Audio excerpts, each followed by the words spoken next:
you've likely seen out-of-staters on the slopes, and you will this winter, despite the governor's mandatory 14-day travel quarantine. Several New Mexico ski resorts say they legally cannot enforce the rule, but the governor's office and Forest Service feel differently. News 13's Brittany Bade is live from home to explain. 7 of the 8 ski areas in New Mexico are located on federal land, and the executive director of Ski New Mexico says that means they play by a different set of rules, which includes not being able to discriminate against people based on where they are from.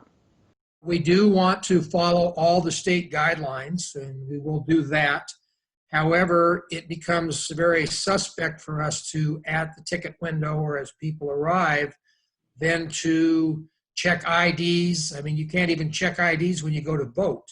So people would be, I think, a little concerned if we start checking IDs at the ticket window. 35% of people who visit New Mexico ski resorts are from out of state. Today we spoke with Red River Ski Area, Ski Santa Fe, and the Sandia Peak Ski Area, all of which say due to that anti-discrimination rule, they will not be checking license plates or driver's licenses. The Taos Valley, which is on both federal and private land, plans on having single-day visitors sign a pledge, signaling they are following the rules.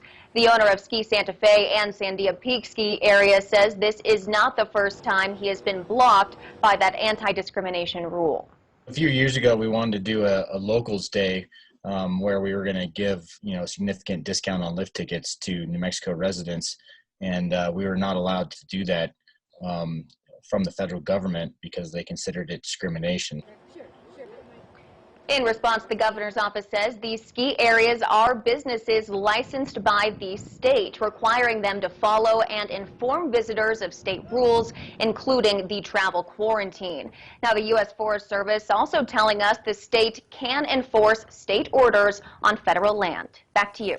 Okay, thanks, Brittany. Now, the Forest Service also told us they are not the enforcement agency for the quarantine order. They, again, leave that up to the state.